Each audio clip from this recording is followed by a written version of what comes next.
And there we go. All right. All right. We are live. So, No turning back now. no. All right. Welcome to Hall Yeah Comics. This is Baby's first live stream.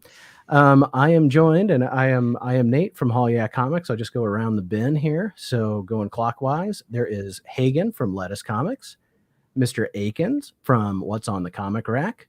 We've got Ricky from All Sorts of Words, and last but not least, Jacob from Bone Claws Comics. And there is Matt. Hey, Matt, thanks for being here, buddy.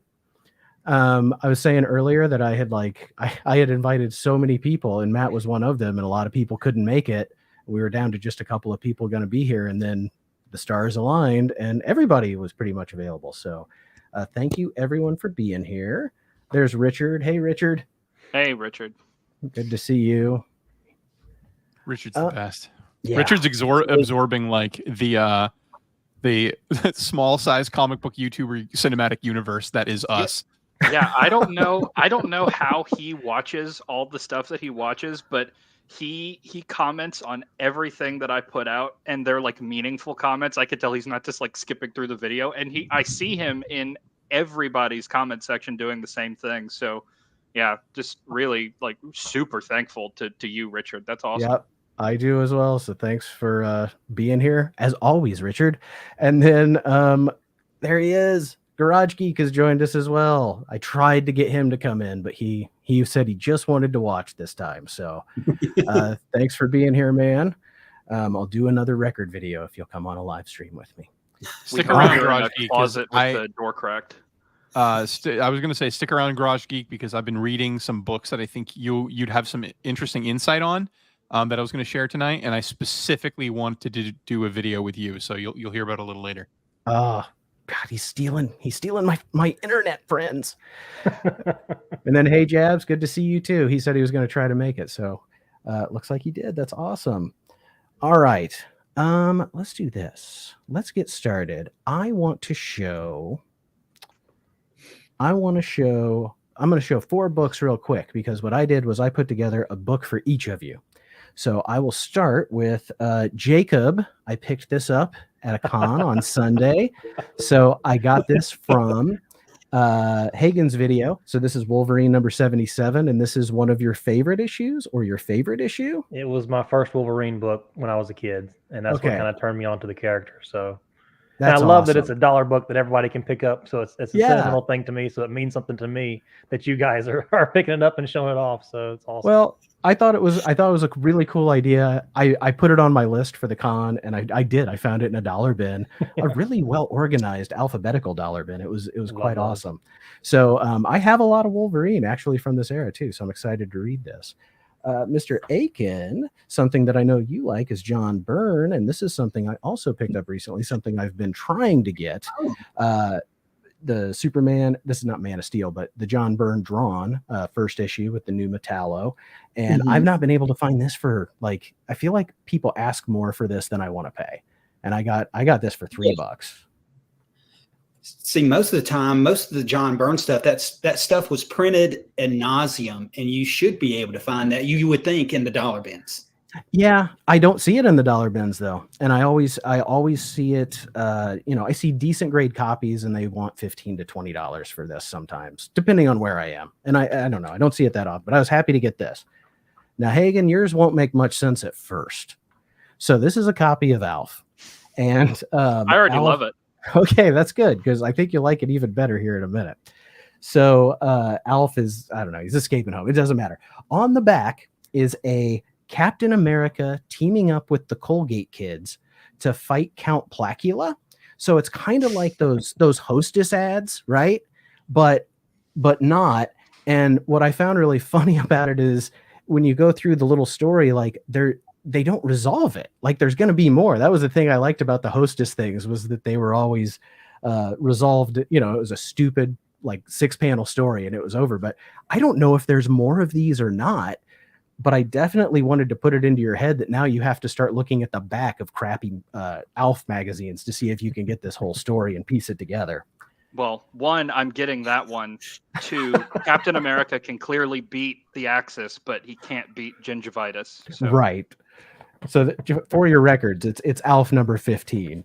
I'm writing that down.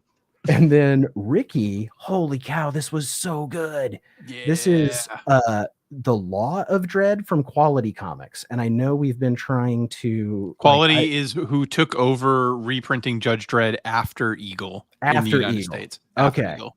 Well, the stories in here are freaking excellent.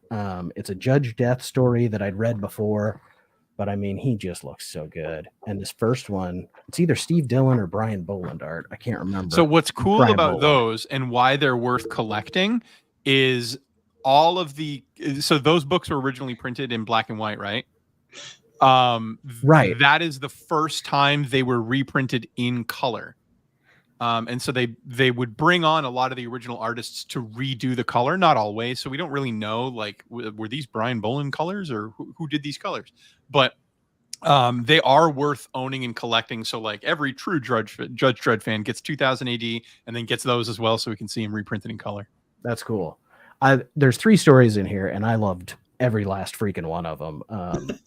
It's just, they almost have like an EC quality of at the end when justice is served. It's sometimes in a very ironic and very dark way. So yeah. These especially were really good. There was one that had to do with a guy who was going to freeze himself cryogenically, and in the end, like Judge Dredd froze him and was like, "We're going to come up with a cure for what killed you, and then I'll punish you when I wake you up." So it was like the cryogenics worked against the guy. It was great. So I picked those 4 to highlight 4 of you and the interest that I know you guys have. So, all right. The fight against cavities was never ending. Hey, Troy, that's pretty good. And Uncanny Derek's here. Hey, Derek. Yeah, Captain America was an adult when he was frozen in the 40s. So I imagine him coming into our era and having like really gross teeth. And then being like, he lived in a world without fluoride in their water. Yeah. Yeah. Really gross teeth and side-eyeing like Irishmen. Not black people, but Irish. Yeah. He reminds us about the weird racism. He's like, oh, the Dutch. Yeah. Oh, that's funny. All right. Who would like to show something next? Anybody? Looks like you're gonna have to play teacher and call on a name. I guess. Yes. I'm gonna pick Mr. Aiken. Okay. Since I was coming on, I said I've got to have some kind of bridge between Marvel, because I think I'm more of a Marvel guy than I am at DC, but I do love my DC. So I needed a bridge between the two. And I picked this right here. I just got through reading this. I love this crossover. I think this is one of the best crossovers from Marvel and DC. You know, in a world where we have all these events that never live up to the hype, I think this one does live up to the hype. I think it's a great story. I think it's got fantastic art by Walt Simonson in it. I love this. And I think it was perfect timing for 1982, Teen Titans, New Teen Titans at their height, X-Men at their height. And I think every character in here was done justice, except maybe Donna Troy. I think that's the only one that didn't have, some limelight put on them. And I love the fact that it doesn't waste time with some kind of, hey, what's causing these two universes to merge? You just get thrown right in it. They're in a universe where everybody already exists, and you don't have to spend pages and pages explaining why the two universes got merged together. I think another thing I like about this, that it's difficult to find digitally because of the rights issue. So if you really want to read this story, you're going to have to go and find it somewhere. An old school of why were some people digging in back issues to actually read the story. And I think that's another reason I like this, is that you've got to actually go out and hunt it. But again, it was printed in nauseam, so there's plenty of them out there to find. But if you really want to read this story, you're going to have to go out and you're going to have to hunt it and find it and bring it in. So. Do you know if that one's going to be there's a new omnibus DC Marvel omnibus coming out. Is this one of the ones collected, or is it just like the amalgam stuff? I think it's just the amalgam stuff, because I don't think they have the rights to this. And that's what I think is the issue, is they don't have the rights for some reason to this.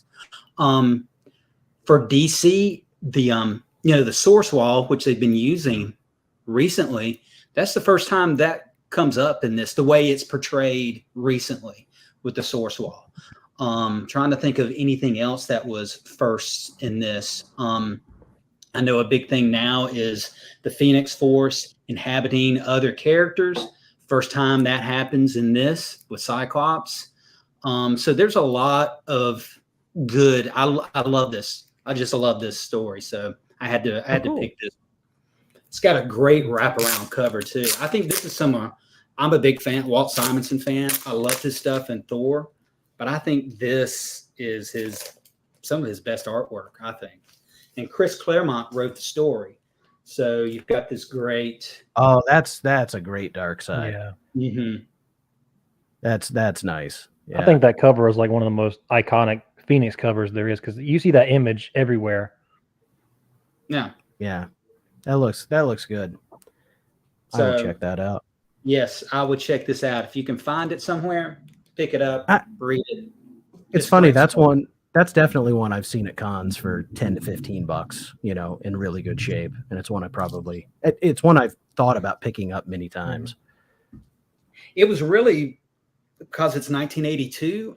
At that time, my friend was really reading new Teen Titans. And so I was reading his Teen Titans. I really wasn't collecting them. And I didn't really know that much about the X-Men.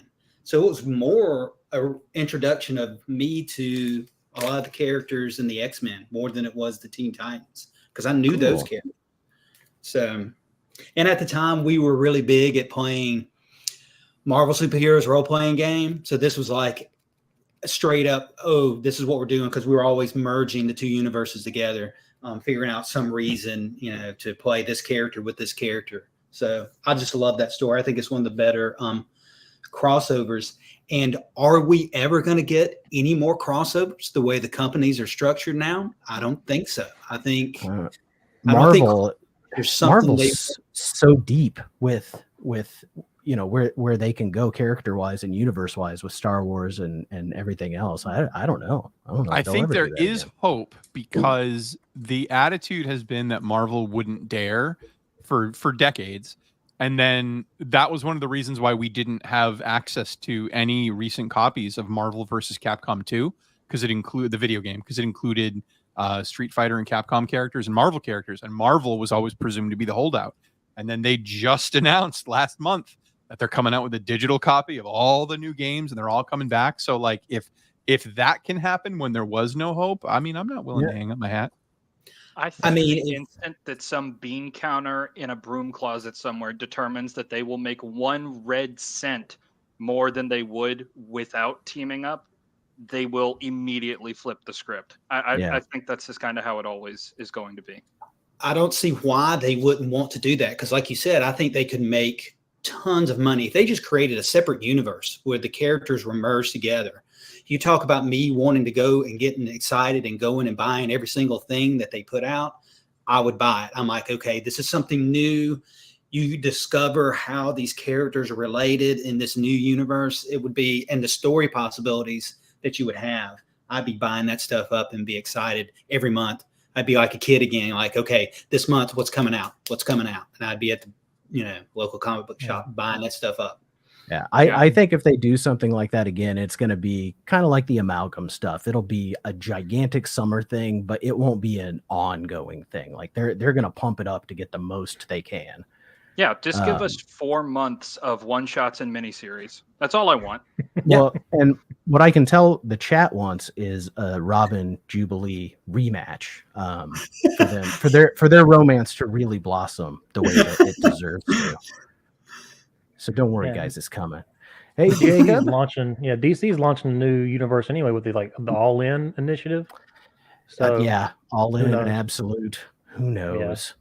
Who knows? Well, Jacob, I want to make sure you get a chance to show something before you fall over and pass out. Yeah, I can pass out anytime. So long. So speaking on that, I have sleep deprivation. So if I misspeak or say something completely wrong, just yell at me, because it's likely to happen.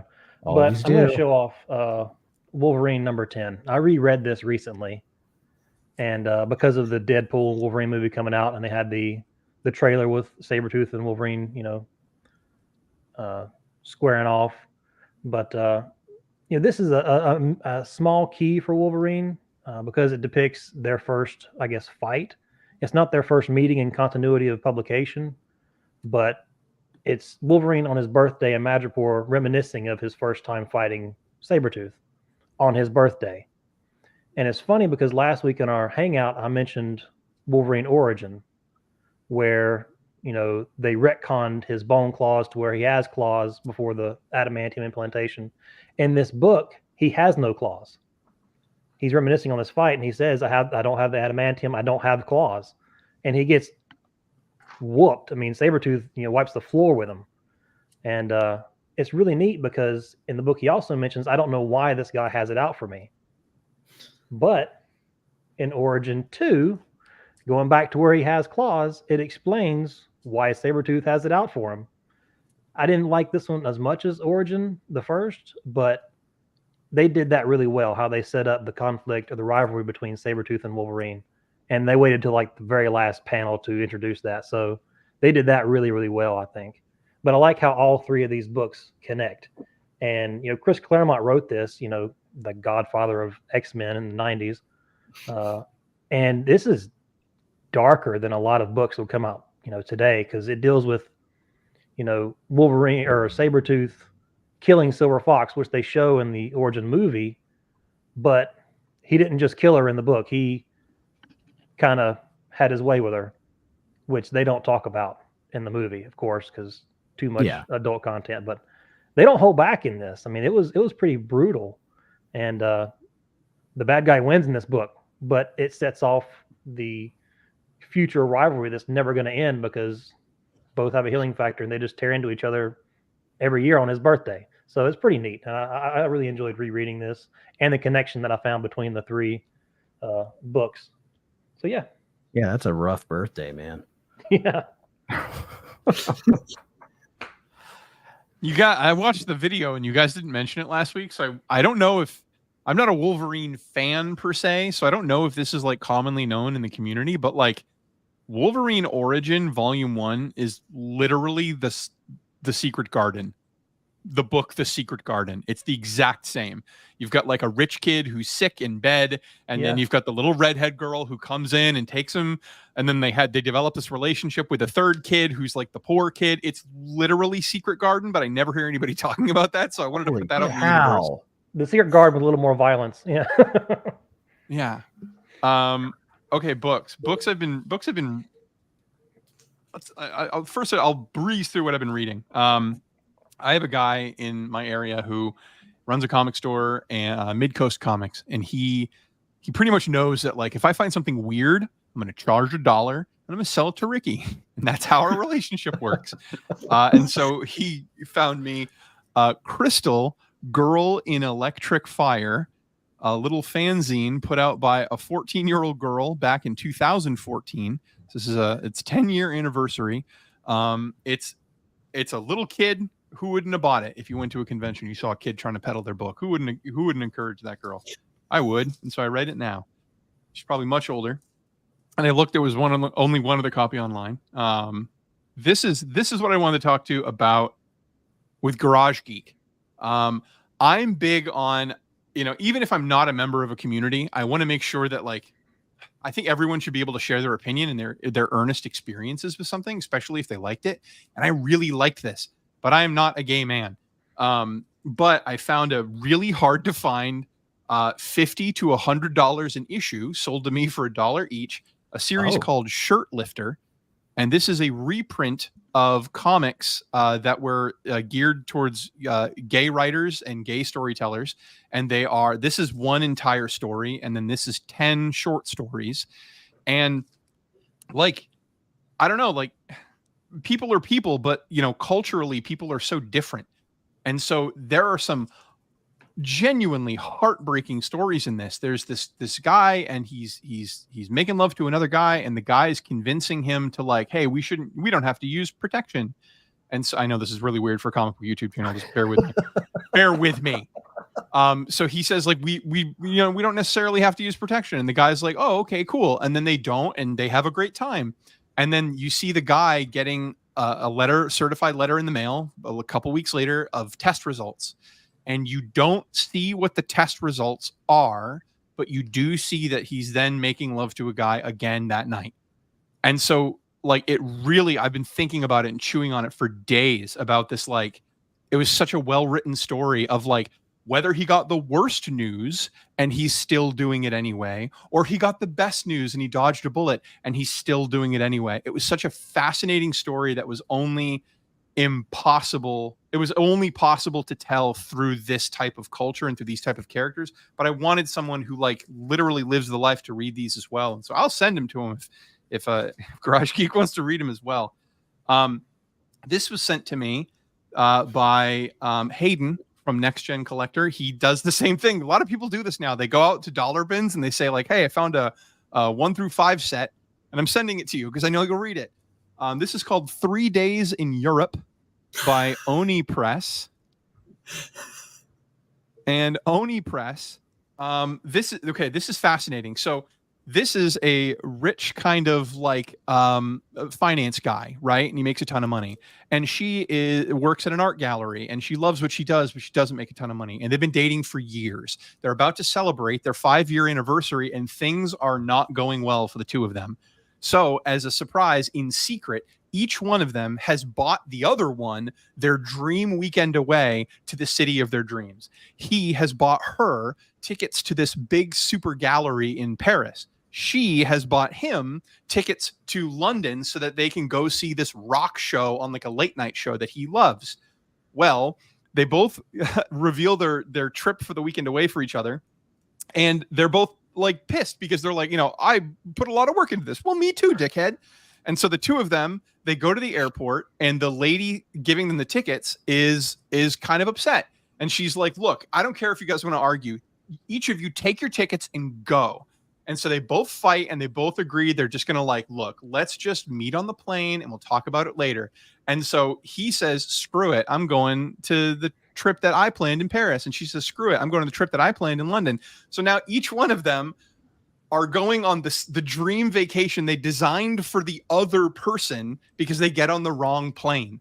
So he ends up going to Paris. She ends up going to London and she's going to the rock show she doesn't care about. He goes to the gallery he doesn't care about. And they both start affairs in these different cities and find like who they really are as people. Comic books. This summer on NBC. You're right. How do you find time to play video games or read comics? I do them. I have so many different interests. I do them separately. Like I read every day, right? Maybe like today I didn't play any video games. I'll play video games for like an hour and a half. And I play one video game until I beat it. I don't play multiple video games. So, and I only play single player stuff too. That helps as well.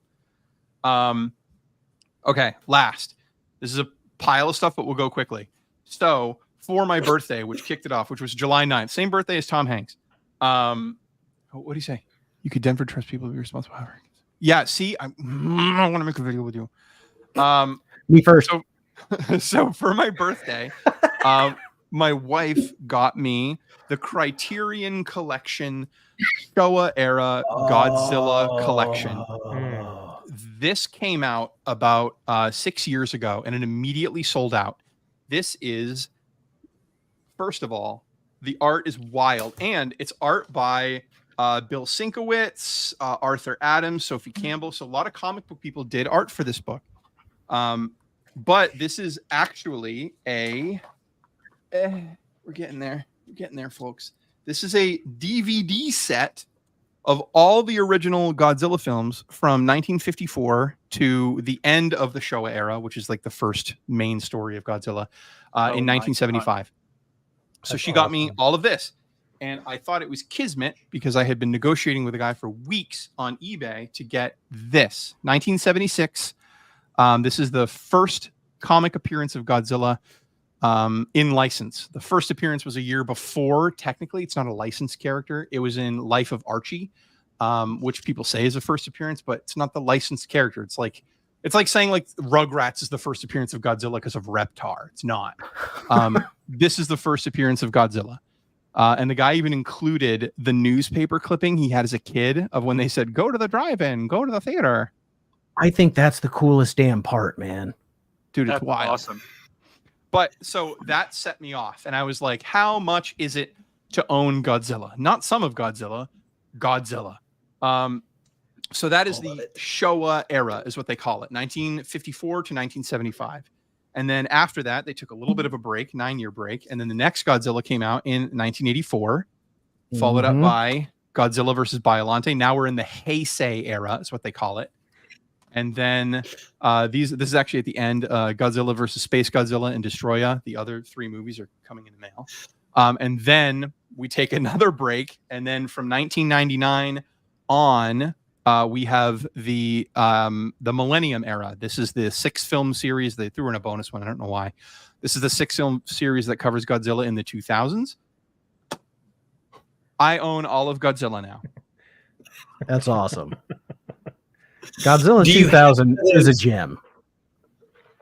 Do you have one of those big Godzillas? I had one when I was a kid. You know, you push the back of it and the fire comes out the mouth. Do you have one of those yet? I don't have. So we're going to the con, and I'd like to get my honest to God, design wise, my favorite Godzilla is the newest one from the New Empire, because he's pink as all get out. And his fins are enormous and spiky, and he's pink and adorable, and he's just like a big chunky boy. If you didn't know, they designed the most recent Legendary Pictures. That's what we call it, the Legendary run. The legendary Godzilla run. They redesigned him to look like a dog. Like literally, they gave him a stub nose, and they positioned the eye. They made him look like a dog so that he would be more appealing to like kids and women. They wanted him to be more appealing to audiences, to be like, clearly he's the hero, and then when he looks down, we can sympathize with him more. So like, I love the new Godzilla design. I don't like it when he's a bad guy. It's really funny that you say that, because my wife and I watched the New Empire yesterday, and she and I watched like all the Godzilla movies. She's one of those people that she's a nerd, but in like specific ways. But anytime we watch Godzilla together, she doesn't care about the story, which is how I think you should appreciate at least Legendary Godzilla. When he has fights or uses atomic breath, she jumps up off the couch and screams, "Hell yeah!" And that's something that like we can bond over, right? So we watched that, but we also watched -1 a couple weeks ago. Very different Godzilla. Yeah. I loved -1. My wife and I both loved it. We really like the fact that I think it's like 3 minutes before you see Godzilla for the first time, and then like clockwork, every 12 to 15 minutes you keep seeing him. And so it's not like there's one anime on Netflix, a Godzilla anime, and I was like, this is going to be really cool. Oh, Singular Point? Maybe. Or the Earth one, the Godzilla Earth, where it's like 3 movies and he's huge. It's Singular Point then, because the one that I'm thinking about, I watched the first 2 episodes of, and Jet Jaguar shows up first, like a proto Jet Jaguar. And I watched the first 2 episodes of it, and I was like, where the hell is Godzilla? And so I looked up online, like, when is the first episode that Godzilla is actually in? And it was like episode 6, he gets a cameo. Episode 8, you fully see him, and it was 13 episodes long. So that's watching a 2-hour-long Godzilla movie, and Godzilla doesn't actually show up until an hour in. Screw that. I'm not watching that. I'm not here for that. But I'm sorry, I went off on a really long tangent. Going back to what you said about the character design. Welcome to the show, Hagen. Yeah. When we watched -1, sorry guys. When we watched -1, my wife was like, "Why does he look like that?" And I was like, "What are you talking about?" And she was like Barney the dinosaur. And I was like, "Well, that's how he looked like in the 50s. He had the more rounded nose." And she was like, "I don't like it." And then he did his atomic breath, and everything was fine. Because really, this is the last thing that I'll say. Godzilla, I'm sorry. Godzilla -1's atomic breath is the coolest atomic breath, bar none. Have you seen Shin Godzilla? Yes. That is the only other list. contender. I have not seen it yet. That is the only other like if there were 2 people arguing, and like logically one of them should each be on one side of that. -1 or Shin Godzilla, because Shin Godzilla is brutal. He like vomits gas Oh, throughout the city. I have seen and that. then ignites it. That. Woof. When he emerges from the ocean and he's like Zoidberg from Futurama without his shell, because he's a sea creature and his skin has to harden and he's all pink and weird and his eyes are bugging out. I mean, yeah, Shin Godzilla had like kaiju body horror, which wasn't something I knew that I needed, but I'm glad they gave it to me because it was awesome. And Shin I -1, the original. loved -1, but I think Shin is better. But I haven't seen it in, since it came out. So I really need to see it again.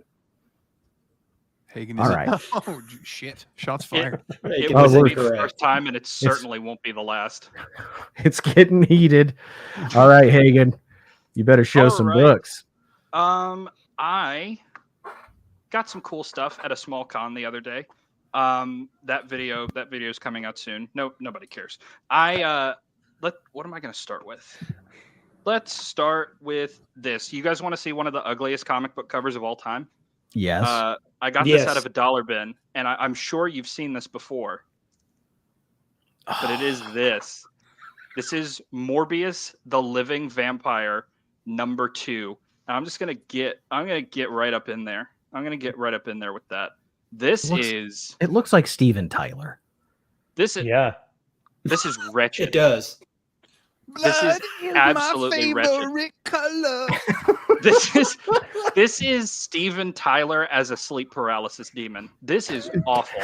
I don't know who the artist is. I'm not going to put it out there because I don't want him to have to own this. But like, oh my god, I get that you had a deadline to meet, but dude, it's Adam Hughes. I also but here's the thing, it could be Adam Hughes. I mean, I know it's not, but like there are artists that I liked in the 90s that obviously were told you need to Liefeld that shit up so that we can sell it. And that happened in a lot of books. And nobody could do it. Get brought up every goddamn time. I would have put money that you were putting up a Liefeld book for real. That's what I was expecting, a Liefeld book. I want to dip my toes into like making video essays because I love watching video essays, and the first one that I do is like for sure going to be on Rob Liefeld. I think that there's a lot there. Yeah. The next thing that I got, I've been really into Sandman recently, and I picked up the artist of that cover. Just unsubscribed to my channel. I'll live. I'll be fine. I didn't dox him, so there's that. This is Vertigo Preview #1. The whole reason why I got this was one, Death of the Endless is on the cover, and her appearances and stories in Sandman have been my favorite. I messaged Ricky about this, but I got done with the first arc of Sandman, and I was like, this is really, really good. But am I supposed to think that Dream is an incel? And like, I think I kind of am. He treats, I forget the name of her, but he treats that one woman that he's kept like imprisoned in hell because of his unforgiveness. I'm not on board with that. But Death is a great character, and I love everything with her in it. There is a Sandman story in here. It's like 7 pages long. And also the first 2 pages of Dream. I have it written on the back here. Dream, The High Cost of Living, which is her first solo series. So I wanted to pick this up, even though I know that that's going to be a series that I get. So there's that. Nate, I showed you this. Okay. I've wanted this for a while. It's Taylor Swift, #1. Yes, it is. Yeah. I got it just because like it's recognizable and I don't own it. The thing about being a kid that hyper focused is that when you look back on the stuff that you bought as a kid, it's all kind of the same. So I like going and getting new stuff, different stuff, just to sort of see what's out there. And an X-Men 130 is entirely too expensive for me to care to buy. So this is probably like the fourth best thing, but Dazzler #1. Have you read it yet? I have not. I'm about to. Give it a read, because it actually is wild. Like, yeah, it's weird. It's so weird, and they don't know what to do with her, so they just go on a complete tour of the Marvel universe. And I think Cap is actually in it for a couple of panels. I know they go to Avengers Mansion. I can't remember if he's in it. Well, they really wanted her to be the next big thing. They wanted her to. They wanted her to be a movie. And so I think like her issues early on being like representative of the Marvel universe was like by design. Yeah. I know very little about the character because I'm not. I see Uncanny Derek in here. I'm not an X-Men fan, and I really don't like the X-Men. But how dare you? It's a staple, so I wanted to pick it up. Mr. Akins, I actually got up to get this because I forgot to pull this out. This is one of the first 20 comic books that I ever bought, and it is this. This is Iron Man #63. Yes. It's a 20 center, so it's right from the Bronze Age. It's got a Dr. Spectrum appearance. I don't know if this is his first issue, but it's got him on the cover. But one of the reasons why I got this is, one of the reasons why I pulled this out is because I didn't understand what this meant as a kid. But this is a Mark Jewelers variant. Now, let me be clear about something. I don't care about Mark Jewelers variants. People will lose their minds, and you'll see like Hulk 181s, regular ones sell for $5,000, and then a Mark Jewelers will sell for like $7,000. It's not that. I think that they're interesting. I think the history of them is interesting, and it's a neat novelty to pick up because I know that I got that out of a dollar bin. Mr. Akins, I know that you probably know this, but does anybody else know why Mark Jewelers variants exist? And Nate, I think I told you. I was going to say, I know because you told me. Military bases. It's the military base. Yeah, they were printed around military bases, and those people would buy rings that were being advertised in the thing. They were hope, I'm going off to, wherever, and I want to buy my sweetie a ring before I go. So they put this advertisement in there. So a lot of times they were printed around army bases or military installations. That shut her up. So before the age of Marines buying Dodge Chargers at 29.99% APR, the stereotype was you go into the military and then you get married. And the first page of this, diamond set trios for bride and groom over 25 years of service to the military. Like they were specifically targeting military guys that would go either like to the on-base, onto the on-base commissary or slightly off-base and buy comic books. And so I think that that's neat. Like it took me years to find out that I even had this because I just read it as a kid. And to me, the Mark Jewelers ad was just another ad. It doesn't make the book any more valuable in my opinion, but I do like the history behind it. And that's the Squadron Supreme guy, right? Dr. Spectrum. He's like the Green Lantern ripoff. The Squadron Supreme were Marvel anti-heroes that were like they were ripoff of the Justice League. Yeah, like, they were DC analogs. Exactly. And so Dr. Spectrum, I think, was their Green Lantern. Yeah. Well, I'm not familiar with this Green Lantern character that you speak of, so I'm just going to defer to your judgment on that. I'm kidding. He's better than the X-Men. I'm kidding. Oh my gosh. Let's end with that one. So the next book that I have is this. This is Lady Death 2, Between Heaven and Hell, #1. And this is proof that you should not watch comic book YouTube because Ricky did this to me. This is not the kind of thing that I would like normally buy. It's just not the kind of thing that I'm interested in. But it was like I saw this and a neuron activated, and then I saw a boob, and then I saw the second boob, and then I bought it. So yeah, I now have a foily Lady Death book. And that's about as deep as that one goes for me. The last book that I got, I love collecting comic book moments. Keys are great, but like character moments are awesome. And I know that some of us have talked about our love for Star Trek. This is Star Wars, so it's a different kind of star. I know it's different, but I needed a segue. Why? I needed a segue, okay? And this is Star Wars Vader Down #1. That's a good one. This is a I'm glad that you've read this. This is a really, really good one. Now, the rest of the series it's like okay. It's fine, but that issue.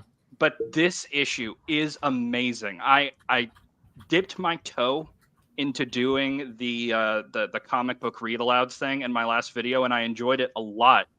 But when I saw that this book it wasn't in a dollar bin, it was in a Prices Mark bin. It was $5, and I got it for less than that because I did a bundle. But the last 2 pages of this book are my favorite Darth Vader moment ever. Like better than the hallway scene in Rogue One, better than him throwing Palpatine over the side of the railing.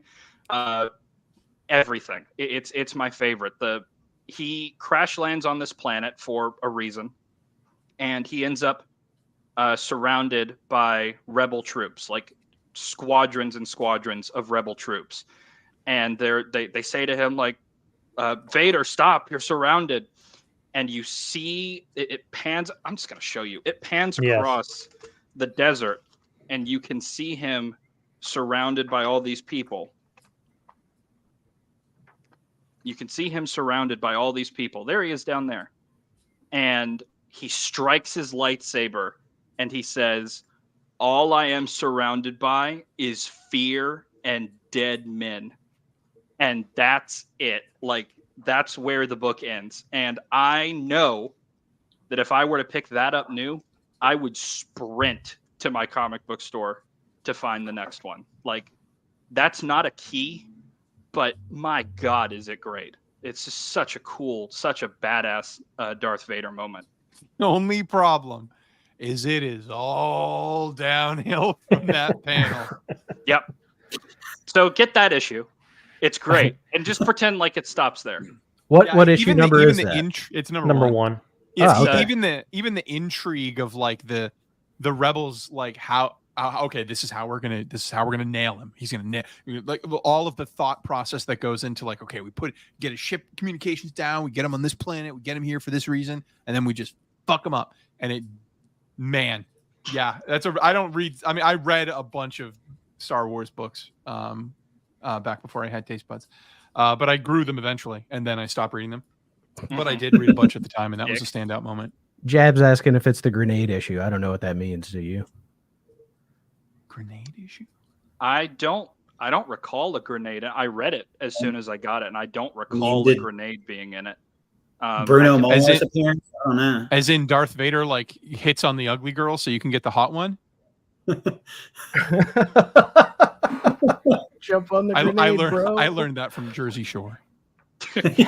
Well, we all know it wasn't from personal experience. So, all right, I'm gonna go quick. I'm just gonna show a couple. So this is like I went to a con on Sunday. I think I already said that, but this is my favorite probably pick. It's a 10-cent Lois Lane #8. You guys know I love my Lois. This is one of the oldest ones. This is the oldest one I have now. So, and I love that it has the ugly Superman. He's like a wrestling character, and he shows up later in a Jimmy. Like I've seen him in a Jimmy Olsen. I'm realizing how weird this whole Silver Age universe they had was. But yeah, so I grabbed this for a good price. Like I looked it up for what it goes for, and I got it for about half of what is usually asked. This, I just want to show, this was a gift from my friend Eric. He actually gifted me the Alf that I showed earlier too, but this was a gift that he gave me. And then that day at the con, my son was at one of those, bootleg Lego minifig booths, because he's 10 and he loves minifigs, and he bought me Booster and Beetle, which I thought was super cool, man. I mean, they don't have official minifigs, and so it's really cool that they had these. And I thought it was cool that, my kid wanted to spend his own money on something for me. So then I'm going to end with 2 recommendations.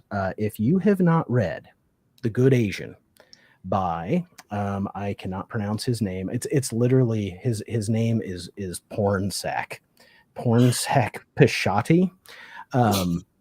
I mean, he owns it, and I'm like, he said it in another book of his I read. He's like, that's my name. What am I supposed to do about it? And I'm like, fucking, you own it, brother. I love it.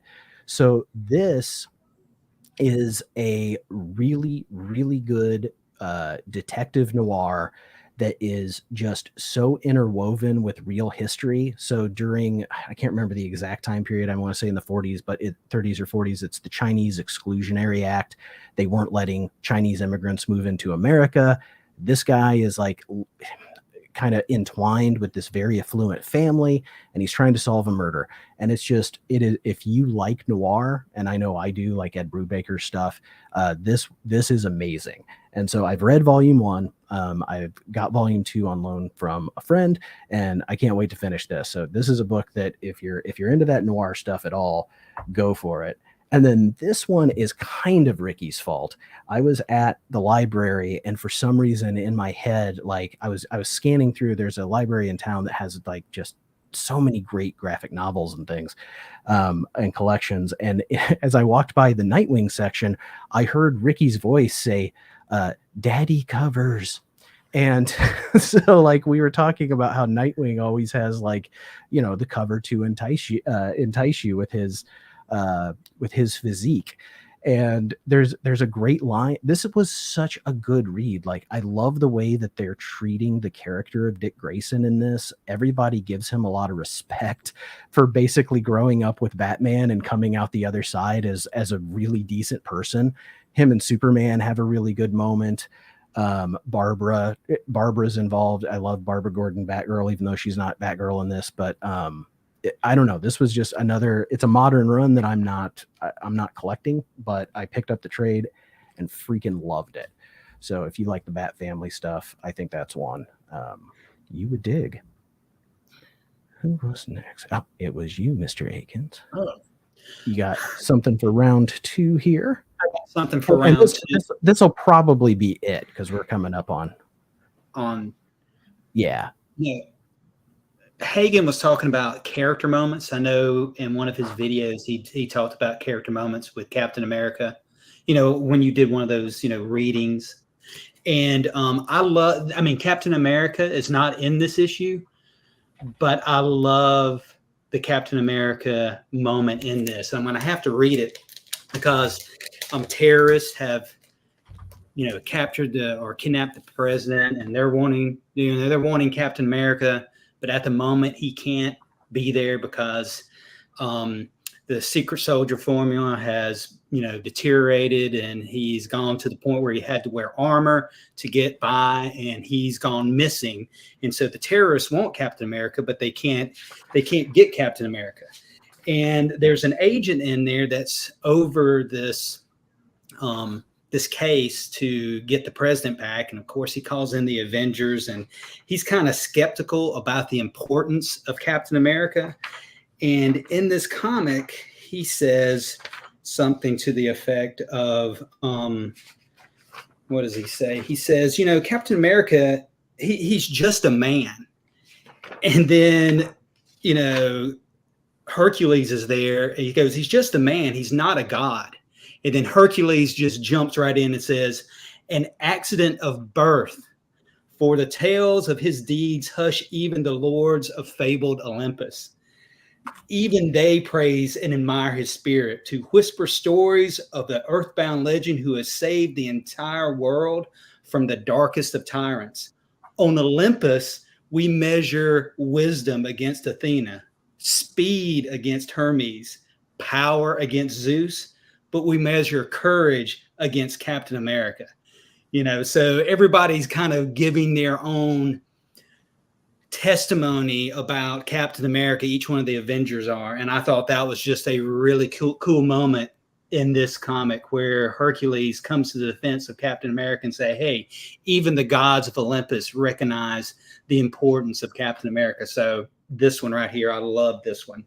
That was just one of many Captain America moments. And I love, when I was in the classroom, I had superhero stuff all posted on my walls, because those people that are teachers, when testing time comes around, you got to take all the stuff off the wall, the stuff that goes along with your subject matter. And I'm like, I'm not doing this every year, putting stuff up and taking it down. I'm going to leave something up there that I can leave up there all year long. So I had superhero stuff.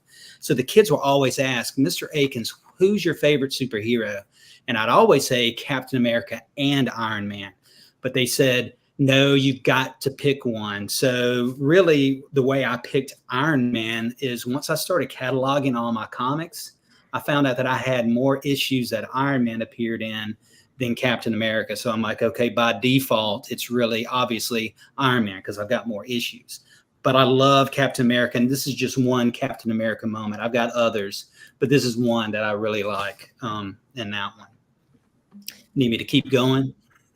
If you got anything else you want to show, yeah. I know that y'all were talking. Ricky was talking about Secret Garden? How they had taken that story and just. Well, to me, this issue of Marvel 2-in-1 made me a Ben Grimm fan, and I feel that they took this story in here where the champion comes to Earth, and shenanigans. He's wanting to fight the best, the strongest on the planet, and in this issue, he fights Ben Grimm, who's the only one that's able to keep up with him. And in the end, he beats Ben Grimm, but in a sense, he says, I can break his body, but I can never break his spirit. And there is an episode of Deep Space Nine where the Jem'Hadar have captured the Klingons, and they're, I'm like, this the exact same story as this right here, where the Jem'Hadar says, I can kill him, I can break his body, but I can never break his spirit. So it's funny that Ricky said that, and I was thinking the exact same thing with this. To me, it's almost the exact same story as this one. There's also an episode of Dexter's Lab where they retell that entire story with their fake Marvel characters, the Infraggable Hulk, and like their Thor, and it's the same exact thing. But I'll see. I'm gonna find it and then I'm gonna put it in the chat. Okay. And the last, what I'm currently reading at the moment is this right here, Comics Interview. I'd forgotten I had these, and I'm going through, the stuff. Of course, I'm a John Byrne fan, so I had this one, and it's neat to go back and read what was going on at the time. It's like a snapshot in time of what's going on. And I was really interested in this interview, and now I'm interested in picking up some of the others to see who else they interviewed. Whereas there's, George Perez interviews, or there, Chris Claremont interviews. I'm really interested to see what other interviews was in this. I mean, and this is, like I said, I'm reading it. This is like a 75-page interview where they took, a tape recorder, they did an interview, and they just transcribed what was said in the interview. The reason I actually picked this up is because when I was a kid, it had 30 pages of unpublished John Byrne art in it. That was the reason I picked it up. And then later I started reading the interview. But I'm interested. I mean, of course, I enjoyed this one, but I'm interested in who else this Comics interviewed. And I think there's quite a few. What does that have an issue number on it? This is issue number 25.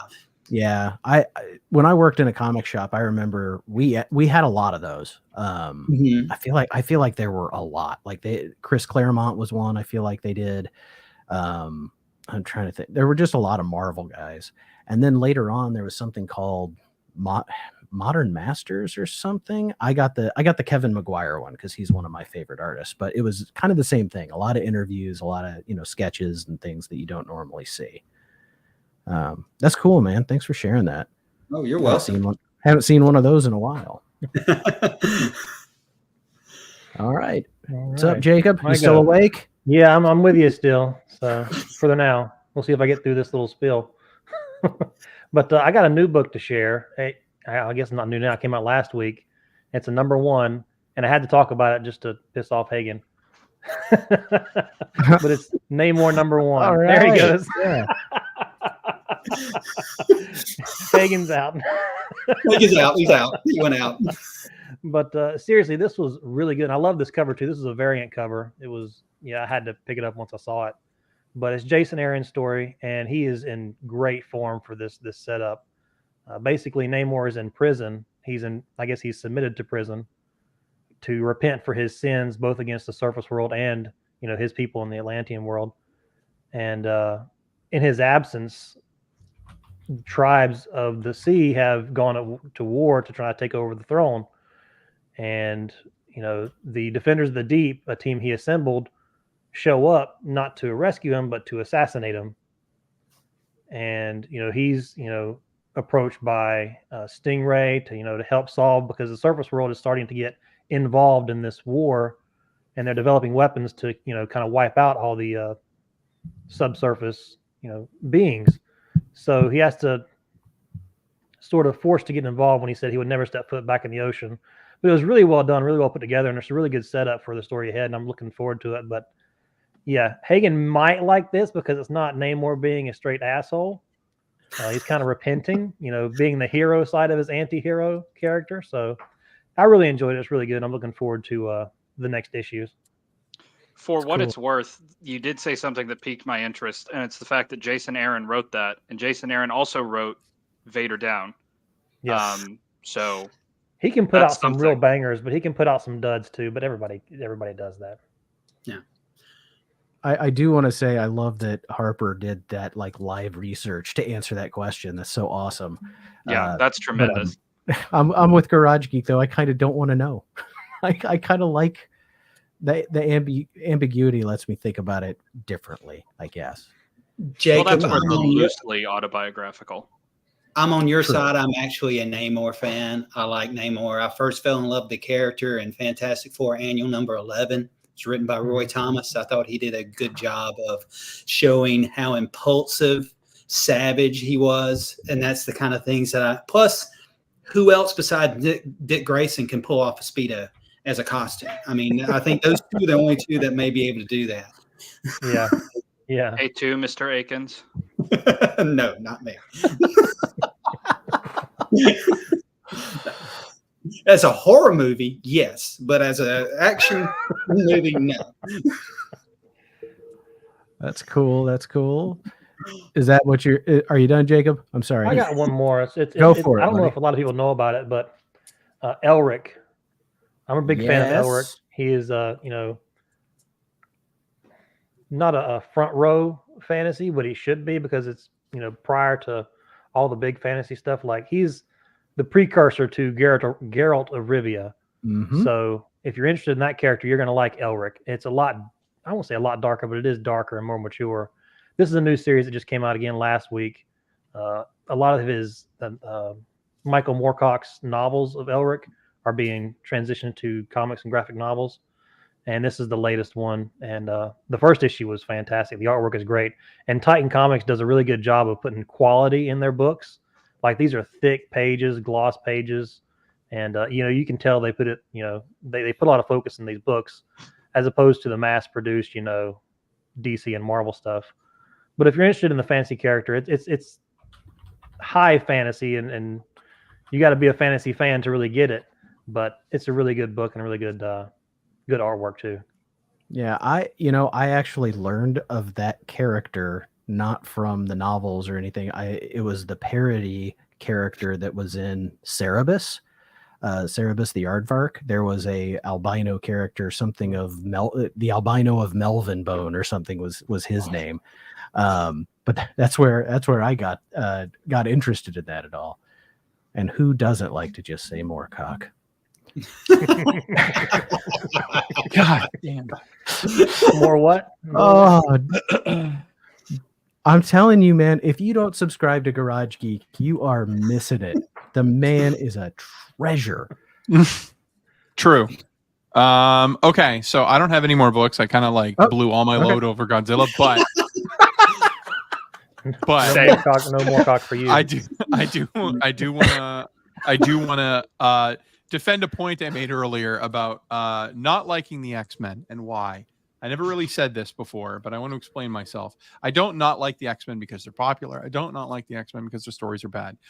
I don't like the X-Men because they are such an insular universe. They're so isolated unto themselves. I mean everything I'm about to say. Tell me in the chat if I'm wrong.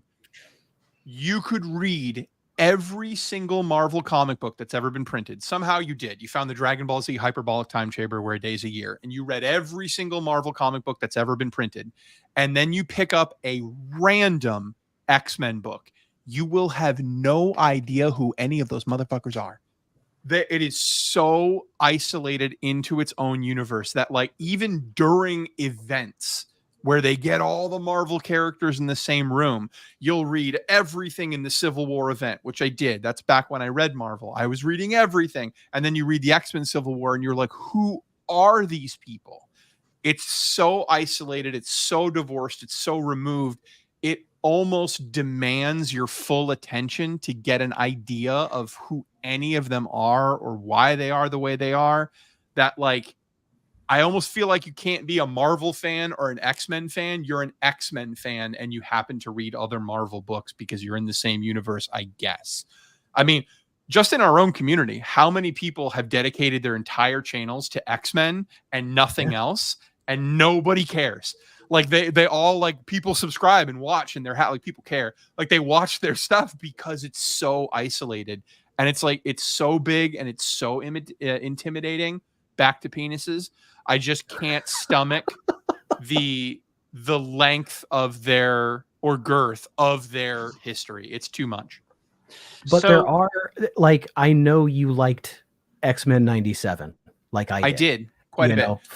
Fucking loved it, and F-bomb. But I'm with you. I don't have a lot of the background. Like, I didn't read the books that much, and every time I tried, I think what you said is true. Like, I felt kind of very daunted by whatever this was. I didn't understand that universe. And when I do read, like, I still have a lot of X Factor, the first volume and Peter David's second volume and Excalibur. And it's almost because, like, it was my way to read about the mutants without having to focus on, like, the actual X-Men, who I couldn't follow as well. Those teams were very much their own book, even though they were part of that bigger universe, but they weren't, like, it just didn't get as bogged down. But I think there have to, like, as much as I like X-Men 97 and as much as people love the X books, like you said, collecting them, there has to be good stuff there. It's just harder to find if you don't, I guess, if it's not something you followed all the time. And it's difficult because then that's what happens. Somebody says, like, dude, you should really read this X-Men book. And then they're so in love with it, they haven't divorced themselves from the fact that it is that way.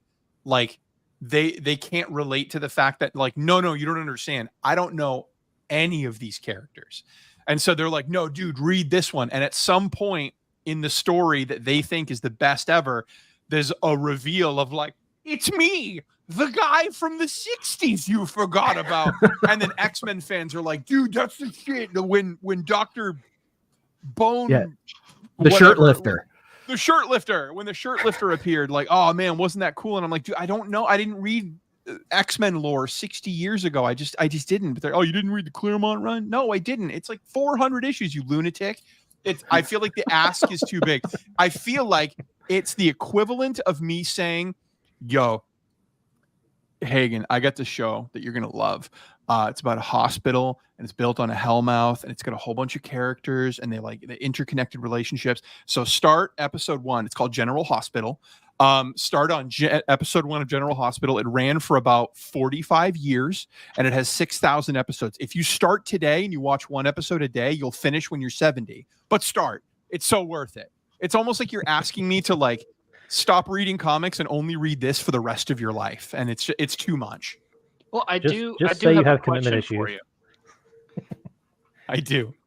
I do have a question for you. So you say that, and I know you have an answer for this. I dislike the X-Men probably for slightly different reasons than you do, or definitely for slightly different reasons than you do. But you are a fan of the Legion of Superheroes. Yes. And one of the things that you say about the Legion of Superheroes is that you love them because they are so insular because they are a super team from the future, to where you can just pick up a random you can just pick up a random Legion of Superheroes book, and you don't have to worry about continuity. You don't have to worry about all of these different things. So what is the difference to you? Is it just something that comes down to like taste? Because I can respect that. So literally, I can take the first 40 appearances. Literally, I own them all. The first 40 appearances of the Legion of Superheroes takes place over like 20 years of DC continuity. And then you can get like the Silver Age Omnibus, and you can read, that's 20 years worth of these characters. And they always show up and they get retconned so often because they're in the future that like they really get retconned in service of the current continuity. So if they need the Legion to be XYZ to Superman, they can make him that. And then they can change them later on. It's there. Like if you take every X-Men book, X-Men, X-Force, X-Factor, gonna give it to you, and you take all those books and you put them together, it's literally thousands of comics. Whereas Wolverine in the X-Men, the new X-Men, it's thousands of comics. If you took every single Legion of Superhero appearance from the very beginning to today, you'd come up with like 400. Like it's not nearly as daunting. X-Men is just like, and then every time the Legion gets too big for its britches, they reboot it and they start it over again. Whereas the X-Men, all they do is just keep writing themselves into corners and saying, no, Magneto didn't die. It was a mutant with similar powers who lost his mind because of how he was tortured for 10 issues when you didn't read that. Remember? Well, now he was Magneto and he died. Magneto actually lost his memory and he was living on the Savage Land. And it's madness. It's too much. They use writing to fill plot holes, whereas the Legion goes, they're in the future. Time got rewritten. Bing, bang, boom. New characters. They don't do that. How many times have the X-Men actually, you know what, Bone Claws? I bet you'd be a genius at this. How many times roughly have the X-Men been hard rebooted as opposed to just like a story was added in where like, retroactive continuity. It wasn't what you actually saw. It was something else. But as opposed to like, no, they've been straight up rebooted. I couldn't tell you. Like even like the most recent reboot, soft reboot with From the Ashes. I mean, they're starting over kind of from ground zero, but they're starting over from the events of the Krakoa era. So it's a continuation, but like I didn't read all the Krakoa era. I started with From the Ashes that just came out. And I'm not entirely lost. And that's in defense of the X-Men. I think if you understand the core characters, you can pick up a story and enjoy the story for what it is without having to get all the, the side and extra stuff. You can make the connections you need to make reading the story and get the enjoyment out of it that's intended. But yeah, you're not going to get all the nuanced details of X-Men unless you're like a fanatic. But like, I couldn't tell you how many times it's been like hard rebooted. Everything's kind of a soft reboot. They don't completely forget what happened. Right. They just kind of say, hey, we're going to start over again and then reference what happened before at some point moving forward. But I don't think, like with From the Ashes, I don't think you need to know all that information. You don't need to know all the little details to enjoy or make the connections to move forward with the next story. But we're comic nerds. I want to know all the little details, and it's impossible. Well, then it's gonna take some commitment on your part to read 10,000 books. You're right, Ricky. I think you've got Marvel fans, you've got DC fans, you have X-Men fans. And it's a completely separate thing. That I'm a Marvel fan, but I'm not as as well versed in the lore as some of these other people, because that's all they read. They're like you said, every single X title. Yeah, I read Uncanny, and that's about it. I read some X-Force, but once it got to the point that there were so many X titles, I couldn't keep up with it. That's the reason I said before about if they had, if DC and Marvel got together and made their own universe, I'd be on top of that, because I felt like, okay, this is a starting point, and I can get in with some preconceived notions and some ideas of characters I like, but let's see how they're going to play these characters off each other and what they're going to come up with. But you're right, I can't get back into X-Men because there's so much stuff that I don't know. And you're right, this may be a soft reboot, but when are they going to reboot it again? And then I feel like it's just going to be rebooted over and over again. So I know. No, so that's interesting though, because like you've got like legit like 35, 40 years of like solid comic book reading experience.